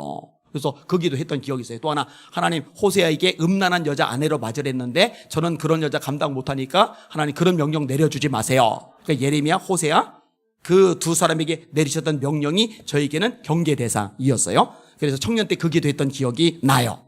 어쨌든 예레미야가 외로워요. 너무 외로워요. 그런데요, 예레미야가 완전히 주저앉는 게 아닙니다. 이렇게 말합니다. 그러하오나 여호와는 두려운 용사 같으시며 나와 함께 하시는 거로 나를 박해하는 자들이 나를 이기지 못할 것이오며 그들은 지혜롭게 행하지 못하므로 치욕을 당하오리니 그 치욕은 길이 잊지 못할 것이니이다. 그러나 하나님 살아계셔. 하나님 나와 함께 하셔. 내가 이길 거야. 하나님을 기억해 내는 거잖아요. 그럼 바울 사도가 죄수로 끌려가다가 풍랑을 만났잖아요. 유라 굴러 보름 동안 먹지도 마시도 못했잖아요. 다 절망과 좌절에 빠졌는데 혼자 나중에 일어나더니 어젯밤에 하나님의 사자가 나타나셔서 너희를 다 내게 붙여주셨다고 하셔서 나는 하나님이 내게 말씀하신 그대로 되리라고 하나님을 믿노라. 하나님을 바라보고 하나님을 기억해내고 있잖아요. 그러니까 다 절망하는데 바울은 소망의 메시지를 전하잖아요. 안심하라. 그러므로 여러분이 안심하라. 이 안심하라는 표현이 사도행전 27장에 나오잖아요. 그러므로 안심하라. 이 말을 할 수 있는 근거가 뭐냐고요. 하나님이죠. 하나님. 여러분 헷갈리지 마시길 바랍니다. 우리가 소망을 가질 수 있는 근거는 세상의 그 어떤 것이 아니라 어떤 상황 처지가 아니라 어떤 능력과 역량, 재주, 인맥 따위가 아니라 우리가 소망을 가질 수 있는 유일한 근거는 하나님이십니다. 하나님 그분만이 우리의 진짜 유일한 소망이십니다. 이거 잊지 않는 저와 여러분들 되시기를 주님의 이름으로 축원합니다. 제가 종종 이야기하는 부분인데요. 성경을 읽다 보면 막 툭툭 튀어나와요. 이게 구약을 한 160독 했다고 그랬잖아요. 지금 좀 더 됐는데 정확하게 까먹었어요. 신약은 뭐 몇 번인지도 몰라요. 무한반복 읽어요. 너무 좋아서 읽고 또 읽고 또 읽는데 그러면 많이 아는 것 같잖아요. 이미 충분히 아는 것 같잖아요. 아니요. 하나님의 말씀은 바다보다 넓고 깊어요. 평생 아니 영원히 퍼내도 다 퍼낼 수 없을 만큼 엄청난 생명의 강물이거든요. 이 말씀이 막 툭툭툭툭툭 튀어나오는데 와 이거는요 일생 영원히 전해도 다 못 전할 말씀이거든요. 근데 오늘날 말씀을 읽는데 하나님이 굉장히 단순하시다. 굉장히 사고방식이 심플하시다. 이걸 깨닫게 하셨어요. 모세가 80세 늙었어요. 입은 둔해졌어요. 재산은 지팡이 딸랑 하나예요. 그런데 초인류 강대국인 이집트 병거도 있고 말도 있고 그리고 군대도 막강하고 무기도 엄청난데 그거 박살내고 백성들 건져내라 하세요. 그리고 딱 한 가지 말씀하세요. 내가 반드시 너와 함께 있을 것임이니라. 그게 다예요. 자, 모세의 후임자가 누구예요? 여호수아. 여호수아가 뭘 해야 돼요? 요단강 건너야죠. 다리 없죠. 뗏목 없죠. 배 없죠. 어떻게 건너요? 불가능합니다. 요단강 건넜다 차요. 여리고를 무너뜨려야 되는데 여리고는 난공불락의 요새입니다. 이 성을 무너뜨릴 도구가 어디 있어요? 활이 있습니까? 석궁이 있습니까? 문짝을 때려부실 거대한 통나무라도 있습니까? 아무것도 없어요. 이거 뭔 수로 무너뜨려요? 자, 남부연합과 싸워야 돼요? 북부연합과 싸워야 돼요? 31개 나라입니다. 성이 있어요. 전략이 있어요. 전술이 있어요. 무기가 있어요. 체격이 큰 안악 자손들이에요. 이스라엘 백성들 전략 없죠. 전술 없죠. 무기 없죠. 기구 없죠. 체격도 조그매요. 그래서 정당군들이 말한 거죠. 그들 보기에 우리는 메뚜기 같았을 거라고. 체격 차이가 너무 크니까 이거 뭔 수로 이겨요. 근데 우리 하나님 아버지 겁나게 심플하십니다. 여호수아 보고 이렇게 말씀하세요. 네 평생에 능히 너를 대적할 자가 없으리니 내가 모세와 함께 있었던 것 같이 너와 함께 있을 것임이니라. 내가 너를 떠나지 아니하고 버리지 아니하리니 강하고 담대하라. 이게 다예요. 내가 함께 있을게. 자, 야곱이 형 에서를 피해 죽이려 드니까 형 에서를 피해 도망을 가요. 베델 광야에서 누워 자요. 누워 자는데 하나님이 나타나신 거예요. 사다리가 하늘 끝까지 닿은 거예요. 너 무사히 돌아올 때까지 너를 떠나지 않겠다. 함께 있겠다 말씀이에요. 이거 하나가 다예요. 얼마나 단순합니까? 기도원이 소심해요. 그래서 밀을 타작 마당에서 타작을 못하고 포도주 틀에 숨어서 타작을 해요. 우상을 낮에 불사르지 못하고 밤에 불사르고 동네 아저씨들 쳐들을까 봐 겁나서 미디안 대군이 아니라 동네 남자들이 무서워서 주랭랑을 쳐요. 코빼기도 안 비쳐요. 이런 소심한 인간 보고 나라를 구원하래요. 미디아를 박살내래요. 13만 5천인데 아말렉 동박사람 포함해서 엄청난 대군인데 이스라엘은 이 당시 군대도 없어요. 기돈이 나팔 부니까 그냥 여기저기서 어중이 떠중이들이 모인 게 3만 2천 명이었던 거잖아요. 나중에 줄여서 10,000명, 줄여서 300명, 무기는 횃불 항아리 나팔 이거잖아요. 근데 하나님이 뭐라고 말씀하세요? 이렇게 말씀하십니다. 네가 미디안 사람 치기를 한 사람 치듯 하리라. 사사기 6장 그 앞에 뭐가 붙었는지 아세요? 내가 반드시 너와 함께 하리니 네가 미디안 사람 치기를 한 사람 치듯 하리라. 여러분 하나님이 보실 때는 나라가 망하기 직전이죠. 그러니까 백성들이 살 길이 없어서 산에 도망가는 거예요. 동굴 속에 숨어 지내는 거예요. 자신이 또는 굴을 파서 거기서 숨어 지내는 거예요. 이 정도면 나라는 끝난 거예요. 기도는 한 사람이 해봐야 뭘 할 수 있어요. 그런데 하나님의 해법은 간단해요. 내가 반드시 너와 함께 하리니 네가 미디안 사람 치기를 한 사람 치듯 하리라. 다 망한 것 같아도 하나님 떠올리면 소망이 생긴다는 거죠. 이거를 놓치면 안 돼요. 이거를 헷갈리면 안 돼요. 계속 무한 반복되는 거예요. 두려워 말라. 이유는 딱 하나요. 내가 너와 함께 함이니라. 놀라지 말라. 나는 네 하나님이 됨이리라. 내가 너를 굳세게 하리라. 참으로 너를 도와주리라. 참으로 나의 의로운 오른손으로 너를 붙들리라. 내가 함께 있으마. 내가 함께 있으마. 내가 함께 있으마. 내가 함께 있으마. 그게 끝이에요. 그게 다예요. 참 심플하세요. 하나님 사고방식 겁나게 단순하세요. 예수님 삼일체 하나님, 예수님도 똑같으세요.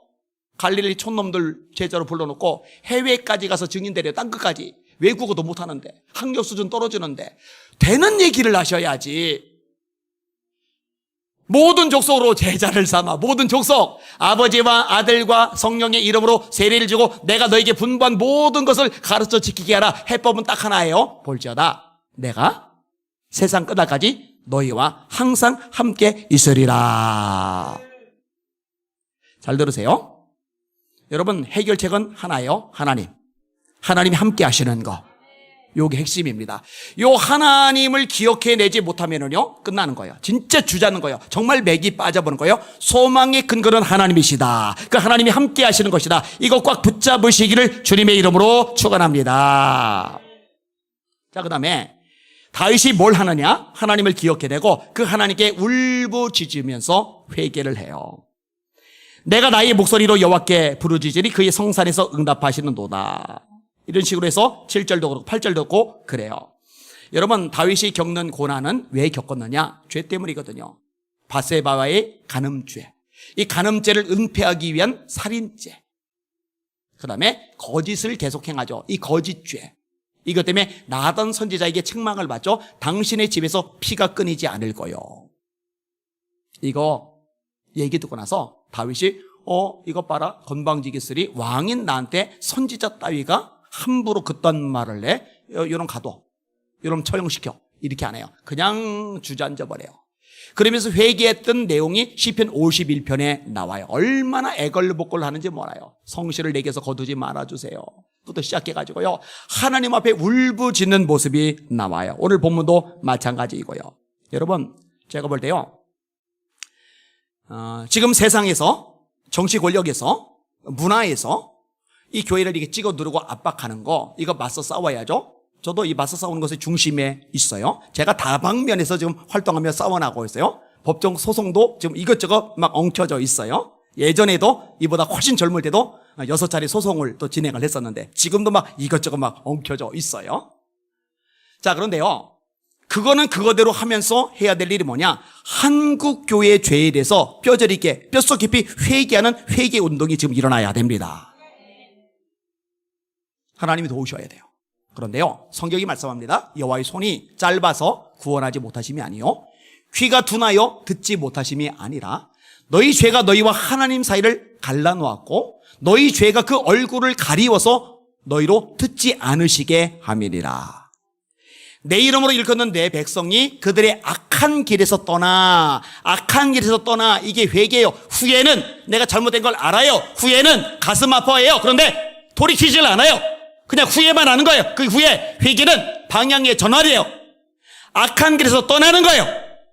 악한 길에서 떠나 스스로 낮추고 기도하여 내 얼굴을 찾으면 내가 하늘에서 듣고 그들의 죄를 사하고 그들의 땅을 고칠지라. 대한민국 땅 완전히 부패했거든요. 완전히 썩었거든요. 정상이 아니에요. 정상이. 사람들이 전부 다 로또, 아파트 로또, 영끌이, 영원까지 끌어모아서 아파트 산다. 20대, 30대가 지금 막 다 뛰어들었어요. 다 끌어들여서 아파트 하나 사는데 여기에 모든 인생을 쏟아붓는 거예요. 이거 병든 사회 아닙니까? 전부 다 공무원이 되기 때문에 공무원 시험, 구급 시험에 얼마나 몰려드는지 몰라요. 벤처기업들도 만들고 창의적으로, 도전적으로 과학도 뛰어들고 다양하게 해야 되는데 공무원이 돼야 안정적이다. 늙을 때까지 잘리지 않는다. 연금 나온다. 이 정서들이요, 젊은이들 정서들이요, 굉장히 문제가 많아요. 얼마나 음란한지 몰라요. 자기 남편 놔두고 애인 없으면 바보 취급당한대요. 자기 아내 놔두고 애인 없으면 바보 취급당한대요. 결혼하기 전에 나는 순결을 지키겠다 그러면 천연기념물 취급당하는 거예요. 오히려 그게 바보 천치 취급을 당하는 거예요. 능력도 없고 모자란 인간 대접을 받는 거, 이게 문화란 말이에요. 지금 얼마나 세상이 악하고 음란하고 잔인하고 탐욕적이고 이기적이고 자기중심적이고 하나님을 모독하고 거역하고 도전하는지 몰라요. 이게 지금 우리가 사는 세상의 모습이거든요. 그리고 이 모습이 교회 안으로도 흘러들어와 있어요. 여러분, 예수님의 지상 명령이 뭐죠? 전도죠. 선교죠. 너희는 온 천하에 다니며 만민에게 복음을 전파하라. 믿고 세례를 받는 사람은 구원 얻을 것이요 믿지 않는 사람은 정죄를 받으리라. 믿는 자들에게는 이런 표적이 따르리니 곧 저희가 내 이름으로 귀신을 쫓아내며 새 방언을 말하며 뱀을 집어 올리며 무슨 독을 마실지라도 해를 받지 않으며 병든 사람에게 손을 얹은 적 나으리라 하시리라. 예수께서 이 말씀을 마치시고 하늘로 올려지사 하나님 우편에 앉으시리라. 제자들이 나가 두루 전파할세 주께서 함께 역사하사 그 따르는 표적으로 말씀을 확실히 증거하시리라. 바울은 재판받다가 총독에게, 아그리빠 왕에게, 버니게 공주에게, 백부장들에게, 천부장들에게, 귀족들에게 전도를 해요. 이렇게 결박된 것 외에는 당신들로 다 나와 같이 되기를 원합니다. 초대교회 성도들은 예수 믿는 이유 하나 때문에 쫓겨났어요. 박해 때문에 도망갔어요. 당장 잠잘 방을 못 마련했어요. 당장 먹고 살 직장이 마련이 안 됐어요. 야, 예수 믿다가 이 팔자가 뭐냐? 아이고, 잠잘 방도 없고 어떡하지 이 낯선 땅에서 어떡하지 그러고 있는 게 아니라 그 낯선 땅에 도망갔는데 도망간 그곳에서 전도를 하고 있어요. 글쎄 예수 전하고 있어요. 예수 자랑하고 있어요. 이때 나오는 표현이 뭐냐? 주의 손이 함께 하심에 허다한 무리가 믿고 죽게 더하더라. 이래서 생겨난 교회가 안디옥 교회란 말이죠. 근데 우리는 전도한다고 매맞지도 않아요. 감옥에 갇히지도 않아요. 사형당해 처형당해 죽는 것도 아니에요. 그런데 예수 얘기 꺼내지도 않아요. 교회가 전도에 관심이 없어요. 선교에 관심이 없어요. 여러분, 예수님이 재림하시는 거 믿으시면 아멘. 예수님이 재림이 가깝다고 인정하시는 분 아멘. 볼저다 구름을 타고 오시리라. 각인의 눈이 그를 보겠고 그를 찌른 자도 볼 터여 땅에 있는 모든 족속이 그를 인하여 애곡하리니 그리하리라. 아멘. 주께서 호령과 천사장의 소리와 하나님의 나팔로 친히 하늘로 쫓아 강림하시리니 그리스도 안에서 죽은 자들이 먼저 일어나고 그 위에 우리 살아남은 사람도 구름 속으로 끌어올려 공중에서 주를 영접하게 하시리니 그리하여 우리가 항상 주와 함께 있으리라. 주님이 재림할 것을 믿으면, 이 임박했음이 가까웠음을 알고 있으면 지금 가장 중요한 게 뭐냐? 가장 급한 게 뭐냐? 한 영혼이라도 예수 믿고 구원받아 재림하실 때 같이 들림받게 만드는 거예요. 이보다 중요한 게 없어요. 근데 교회가 여기에 관심이 없다니까요. 지금 교인들이 여기에 관심이 없다니까요.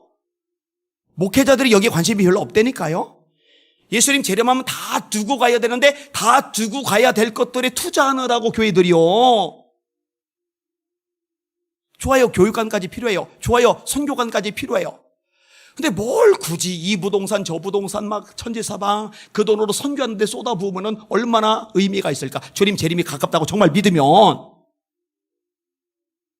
스마트폰만 잃어버려도 이거 찾으려고 난리인데 한 영혼 안 찾아요. 주일날 안 보여도 관심도 없어요. 이게 대다수의 요즘 교회 분위기 아니에요? 뭔가가 잘못됐어요. 이거 죄입니다. 이거 악입니다. 하나님 앞에 처절하게 회개해야 됩니다. 하나님이 손대시는 거예요. 징계하시는 거예요. 심판하시는 거예요. 여러분, 요나 한 사람, 하나님의 사람이 바로 서지 못하니까 배에 탄 애매한 사람들이 풍랑만화 생고생하잖아요. 이 대한민국이라는 거대한 배가 예수 믿는 사람들, 교회가 바로 서지 못하니까, 교회가 사명 감당하지 못하니까 덩달아서 애매하게 고난당한다고 봐야 되는 거 아닌 거예요?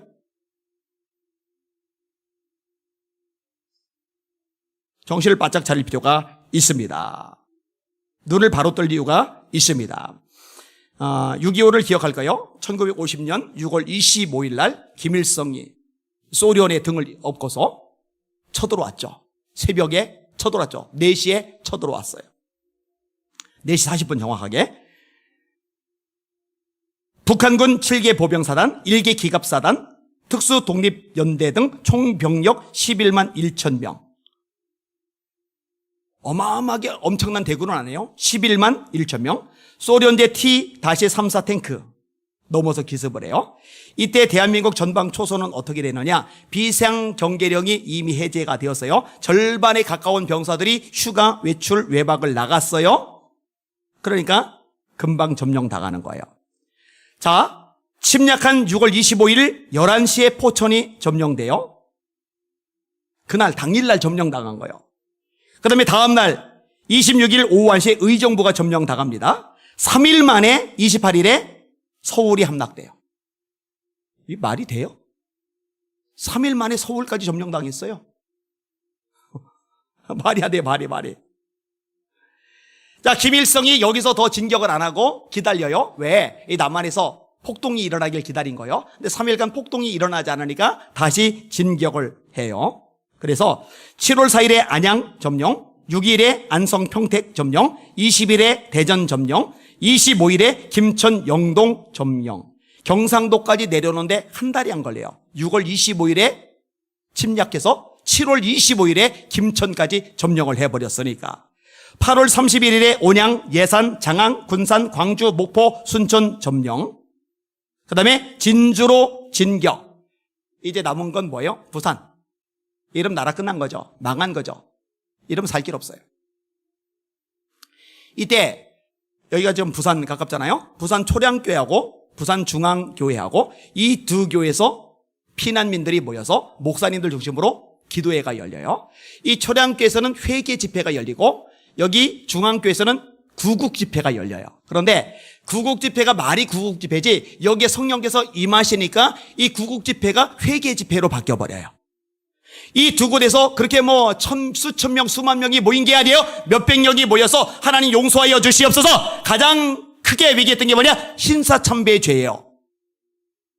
45년의 해방을 맞았어요. 그리고 50년이 되었어요. 5년이 지났단 말이에요. 그런데 해방을 맞았는데 일본이 패망했는데 그럼에도 불구하고 이 신사참배의 커다란 죄를 아직까지도 철저하게 뼈저리게 회개하지 못했으니 하나님이 징계로 6.25를 주신 거다. 우리 교회의 잘못이다. 우리 기독교의 잘못이다. 우리들의 잘못이다 하면서 막 처절하게 회개를 하기 시작한 거예요. 자, 아까 인용한 구절. 내 이름으로 일컫는 내 백성이 그들의 악한 길에서 떠나 스스로 낮추고 기도하여 내 얼굴을 찾으면 내가 하늘에서 듣고 그들의 죄를 사하고 그들의 땅을 고칠지라. 그들의 땅을 고칠지라. 그대로 부산까지 점령해서 전부 다 공산화가 되면 이 땅은 망하는 거죠. 이 땅이 고쳐지는 방법은 뭐예요? 공산당이 물러나가고 다시 자유 대한민국이 되는 거잖아요. 하나님이 어떻게 역사하셨는지 아십니까? 1950년 8월 23일 일본 동경에 위치한 미군 극동군 사령부 회의실에서 긴급 비밀 회동이 열려요. 메가더 장군이 인천 상륙 작전을 하겠다고 목소리를 낸 거예요. 이거 결사 반대받은 거 아세요? 콜린스 육군 참모총장, 쇼먼 해군 참모총장, 이 높으신 양마들 참모총장 두 사람이 결사 반대한 겁니다. 안 됩니다. 이유는 뭐냐? 전략적으로 따져보니까 인천 상륙작전이 성공할 확률이 5,000분의 1. 1,000번 시도해도 실패, 2,000번 시도해도 실패, 4,000번 시도해도 실패, 4,900번 시도해도 실패. 5,000번을 시도해야 그중에 한 번 정도 성공할 만큼의 확률이다. 그러니까 이 콜린스 육군 참모총장, 쇼먼 해군 참모총장, 두 육군 해군 참모총장이 결사 반대를 하는 거예요. 근데 어떻게? 이게 통과가 돼요. 그리고 5,000분의 1이라는데 인천 상륙작전 성공을 하면서 순식간에 밀어붙이면서 서울을 되찾아냅니다. 자, 여러분 분명하게 대답하세요. 이게 사람의 수단 방법으로 되는 일입니까? 하나님이 하신 겁니까? 누가 하신 거예요? 누가 소망인 거예요? 여러분, 하나님이 맘먹으시면 완전히 끝장난 나라도 살 수 있어요. 하나님이 역사하시면은 이제 더 이상 소망의 여지가 아예 없다고 생각할 수 있는 땅조차도 회복이 될 수가 있어요. 자, 무엇을 보시고 하나님께서 이런 역사 엄청난 일을 이루셨을까요? 회개였습니다. 여러분 솔직히 너무 우상들이 많잖아요. 한국교회 안에. 예수님보다 앞서는 것들, 예수님보다도 살아가는 것들, 예수님보다도 우선시되는 것들, 이거 철저하게 버리는, 회개하는 한국교회 되게 하여 주시옵소서. 이게 저와 여러분의 중요한 기도가 되어야 될 줄 믿습니다. 이렇게 회개하면서 기도하는 거예요. 다윗이 회개하면서 기도했듯이 우리도 회개하며 기도하면 이 기도가 응답될 줄 믿습니다. 예수님이 기도응답 얘기 너무 많이 말씀하셨잖아요. 구하라 그러면 너에게 주실 것이요, 찾아라 그러면 찾을 것이요, 문을 두드리라 그러면 너에게 열릴 것이리라. 아들이 떡을 달라는데 떡 대신에 돌을 주며 생선을 달라는데 생선 대신에 뱀을 줄 자가 있겠느냐. 아비가 악할지라도 자식에게 좋은 것으로 줄 알거든 하물며 하늘에 계신 너희 아버지께서 구하는 자에게 좋은 것을 주지 않으시겠느냐. 지금까지는 너희가 내 이름으로 아무것도 구하지 않았으나 구하라 그러면 받으리니 너희 기쁨이 충만하리라. 항상 기도하고 낙심하지 말아야 할 것을 비유로 하여 이르시되 누가복음 18장 1절 하물며 하늘에 계신 너희 아버지께서 밤낮 부르짖는, 지금 밤에 부르짖잖아요. 밤에, 그죠? 밤에도 부르짖고 낮에도 부르짖고. 이 감사한 기도는 기도하기 너무 좋잖아요. 통속기도 아무리 크게 해도 시끄럽다고 주변에서 민원 늘 집이 없잖아요. 주택들이. 이게 밤에도 부르짖고 낮에도 부르짖고 밤낮 부르짖는 택하신 자들의 원한을 풀어주지 아니하시겠느냐. 속히 그 원한을 풀어주시리라. 그러나 인자가 세상에 올 때 세상에서 믿음을 보기느냐. 정말 하나님이 기도 응답하신다, 이 믿음을 가진 사람이 기도하는데 밤낮 부르짖는데 그런 믿음의 사람을 보기 어렵다는 거예요. 제가 분명히 선언합니다. 이 밤에 기도하러 나온 여러분들은 믿음의 사람들입니다. 하나님이 기도 응답하신다고 믿으시니까 이 밤에 잠 안 자고 나와 있는 거죠. 그거 안 믿으면은 여기 뭐하러 있어요? 가서 잠을 자죠. 텔레비나 보고 있죠. 스마트폰 웹서핑이나 하고 있겠죠. 하나님 바라보셔야 됩니다. 자, 그리고 결론적으로 이 다윗이요, 하나님을 더 의지합니다. 이 다윗의 놀라운 특정, 놀라운 장점 중에 하나인데요, 고난을 당할수록, 위기를 만날수록, 또 수많은 사건과 사연을 겪으면 겪을수록 다윗의 머릿속에는 하나님만 남으면서 그 하나님만 의지하기 시작한다는 거죠. 이게 좋아요. 여러분, 이런 대한민국의 현실을 보면서 또 교계의 현실을 보면서 우리의 사정, 현실, 문제, 장애물 따위를 보면서 우리의 마음은 점점 하나님 한 분에게만 집중될 수 있기를 주님의 이름으로 축원합니다. 고린도서 1장에 바울 사도도 이런 고백을 해요. 형제들아, 우리가 아시아에서 당한 환난을 너희가 알지 못하기를 원치 아니하노니 우리가 힘에 지나도록 심한 고생을 받아 살 소망까지 끊어지고 우리 마음에 사형 선고를 받은 줄 알았나니 이는 우리로 하나님만 의뢰하게 하려 하심이니라. 하나님 한 분 외에는 의지할 대상이 없구나. 이게 바울이 깨달은 내용이거든요. 지금 대한민국 보면서 우리 한국교회가 그동안 한눈 팔았는데 아니구나. 하나님 한 분 외에는 의지할 대상이 세상 어디에도 없구나. 이게 뚜렷해져야 됩니다. 다시 뭐라고 고백해요? 내가 사망의 음침한 골짜기로 다닐지라도 해를 두려워하지 않을 것은 주께서 나와 함께 하십니다. 다니엘이 사자굴에서 멀쩡하게 살아나왔어요. 그때 나오는 표현이 뭔지 아세요? 다니엘서 6장에 이는 그가 하나님을 믿음이었더라. 하나님을 믿음이었더라. 사자굴에 들어가야 돼요. 갈갈이 찢겨 죽어야 돼요. 뼈만 남아야 돼요. 그런데 전에 하던 대로 하루에 3번씩 기도하고 감사해요. 이유가 뭐예요? 하나님을 믿기 때문에. 하나님을 소망하면, 하나님을 의지하면, 하나님께 감사하고 하나님만 바라면 나는 사자굴에 들어가도 하나님께서 길을 여실 거야. 하나님을 믿어드리는 거예요. 이런 믿음이 저와 여러분에게 넘쳐나실 수 있기를 주님의 이름으로 축원합니다. 말씀을 정리하겠습니다. 여러분, 이제 더 이상 안 겪어도 이제 알 만큼 됐잖아요. 더 이상 이런저런 사건 안 당해도 이제는 깨달을 때가 됐지 않아요? 우리의 소망은 하나님 한 분밖에 없다. 한국에 정말 정신 바짝 차리고 하나님 한 분밖에 없는데 5만 가지 잡동사니 기웃거리고 의지하고 바라보고 소망두고 기대하던 것들 이거 이제는 버리고 철저하게 회개하고 여호와께로 돌아가자. 이게 회개잖아요. 말씀으로 돌아가자. 이게 회개잖아요. 하나님 한 분만이 우리 모든 것이 되는 한국교회가 되게 하여 주시옵소서. 이 기도가 필요하단 말이에요. 우리 교회 성도들 늘 가르치며 기도시키는 거, 여러분 인생이 예수 빠지면 껍데기만 남는 인생이 되셔야 됩니다. 예수님이 여러 가지 것들 중에 한 분이 아니라 나의 모든 것. 예수님 빠지면 나는 껍데기가 되는 거고 예수님이 계시면 나는 모든 걸 가진 존재가 되는 거죠. 이런 내 신앙, 이런 신앙을 가진 성도들이 가득한 한국교회, 건강한 교회, 성경적인 교회, 주님이 찾으시는 교회, 주님이 기뻐하시는 그런 한국교회로 변화시켜 주시옵소서. 철저한 회개와 기도로 그리고 믿음으로 새로워지는 한국교회가 되게 하여 주시옵소서. 제가 장담합니다. 선포합니다.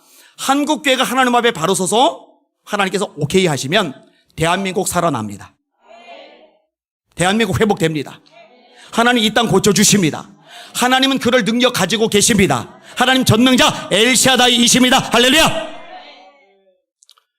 이번 목요일에도 우리 이용란 원장님하고 저하고는 이제 세계롭게로 갈 거예요. 그 목사님들 또 교인들 해서 한 7천여 명 말로는 그렇게 모인다는데 목적은 뭐냐? 회개죠, 회개. 저도 가서 이제 말씀 전하는데 이 부분 가지고 다룰 거예요. 목사님들 정신 바짝 차리고 회개해야 되고, 성도들 정신 바짝 차리고 회개해야 되고, 하나님 앞에 나가면, 하나님께로 돌아가면은 하나님이 불쌍히 여기실 것인데, 그게 유일한 우리의 소망입니다. 아멘. 우리 같이 찬양하겠습니다. 365장 마음속에 근심 있는 사람. 박수하면서 찬양합니다. 365장.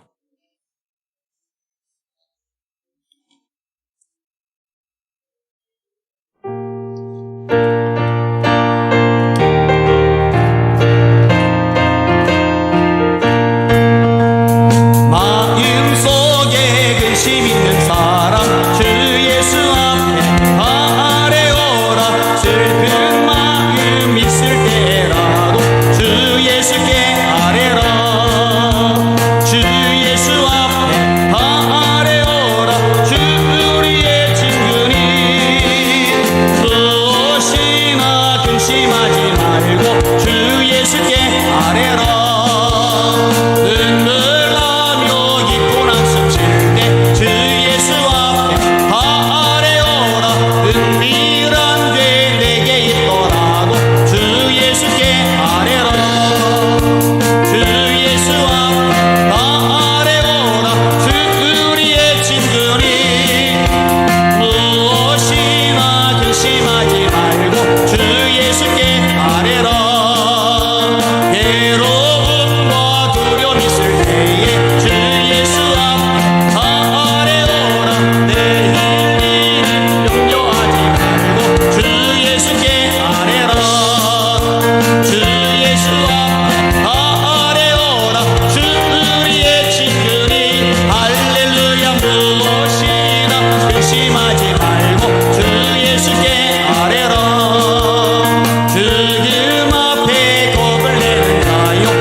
그리고 두 손 들고 기도합니다. 하나님, 여기 이 자리 지금 이 시간에 성령의 불을 내려 주시옵소서. 회경을 부어 주시옵소서. 이 불길이 한국의 전역에 퍼져나가게 하여 주시옵소서. 이런 힘으로 대전하고 능력으로 대전하며 오직 나의 영으로 되느니라. 맞습니다. 성령으로만 가능합니다. 역사하여 주시옵소서. 우리 주여 세 번 부릅시다. 여기도 합시다. 기도합니다. 주여, 주여, 주여. 하나님 아버지 감사합니다. 찬양과 정기와 영광과 경배 받으실 분 아니다. 우리에게 말씀하셨나이다. 두려워 말라, 내가 너와 함께함이니라. 놀라지 말라, 나는 네 하나님의 힘이니라. 내가 너를 구슬게 하리라. 참으로 너를 도와주리라. 참으로 나의 이런 오른손으로 너를 붙들리라. 너희는 마음이 근심하지 말라. 하나님을 믿으니 또 나를 믿으라. 너희 영혼을 다 주께 맡겨버려라. 이는 제가 너희를 돌보십니다. 에비마이너르 서로레레레레레레레레레레마이너리아. 에비마이너르 서로리케 에비마이너르 서로리비마이너리아. 로바 로바비아 마라 로바비아 마라 로코르마 카스로레레레레 케비보이로스로레레레 마이라리아라 에비마이로리 셰비보이로리 셰비보이로리 소레레레 마이라리아 에비마이로리 소이로리 케비보이로리 소이로리 마이라리아 영안들이 이르릴지어다 영의 길을 이르릴지어다 아버지 하나님 성령을 부어주옵소서 성령이 우리 임하게 하여 주시기바랍니다 우리에게 약속하셨나이다 말세 내가 내 영으로 모든 육체에게 부어주리니 너희 가래를 열라 주시어 너희 젊은이만 상을 보고 너희를 열릴 꿈을 드리라 하셨나이다 남정들 여정들에게 성령의 불을 내려 주옵소서 바로 서게 하여 주시옵소서 에비마이로리 소이로리 케비보이로리 소이로리 케비보이로리 소이로리 마이라리아 라스라스라 에비마이로리 세비마이로리 소이로리 아버지 성령이 눈을 뜨게 하심으로 말미암아 철저하게 회개하기를 원하나이다 전도하지 못하이나이다 선교하지 못하이나이다 영혼권의 전력을 다하지 못하이나이다 용서하여 주옵소서 깨어 기도하지 못하이나이다 회개합니다 용서하여 주시옵소서 하나님만 바라보지 못하이나이다 하나님을 의지하지 못하이나이다 우상을 섬겼나이다 우리 하나님도 귀한 것들이 있었나이다 회개합니다 용서하여 주시옵소서 용서하여 주시옵소서 우리 마음에 음란함이 있었나이다 거짓이 있었나이다 용서하여 주옵소서 불쌍히 여겨 주옵소서 에비마이로리 소이로리 케비마이로리 소이로리 마이라리아 에비마이로리 소이로리 케비마이 카사라 마이라리 마이라리아 아바비아 마라 아바비아 말라 로코르마 카스로레레리 케비마이로리 세비마이라리아 에비마이로리 케비마이로리 세비마이 코르마이라리 마이라리아 로소이로리 케비마이 카이로리 마이라리아 로바비아 마라 이라리 소이로리 케비마이 코르마이라리아 일어나라 일어나라 무장하라 강건하라 담대하라 로코이로리 세비마이로리 세비마이로리 세비마이 코르마이라리아 에비마이로리 셰카비마 카사이로리 마이라리 코르마이라리아 스타이라리아 로바비아 마라 로코르마이 카스로레리 마이라리아 에비마이로리 소이로리 케비마이로리 소이로리 마이라리아 에비마이로리 코이로리 케비마이로리 소이로리 케비마이로리 마이라리아 로소이로리 세비마이로리 코이로리 세비마이라리아 스타이라리아 아버지 영광과 존귀 찬양받아 주시옵소서 너희는 목숨을 위해서 무엇을 먹을까 무엇을 마실까 몸을 위해서 무엇을 입을까 염려하지 말라 이는 다 이방 사람들이 구하는 것이요 너희 하늘 아버지께서는 너희에게 있을 것을 다 아시느니라 너희는 먼저 그의 나라와 그의 의를 구하라 그러면 이 모든 것을 너희에게 더하시리라 하나님의 나라를 먼저 구하는 제가 되게 하여 주시옵소서 하나님 나라를 먼저 가는 한국교회 되게 하여 주시옵소서 다음 세대를 그런 아이들로 자라게 만드는 양육하는 한국교회가 되게 하여 주시옵소서 성공, 출세, 대학, 연봉, 좋은 직장 이런 것이 혈안이 되는 게 아니라 하나님 나라를 먼저 구하는 아이들로 자녀들로 키워나가게 하여 주시옵소서 그럼 교회가 강력해질 겁니다 축복해달라고 다음 세대를 살려달라고 우리 주여 세 번 합심하여 기도합시다 기도합니다 주여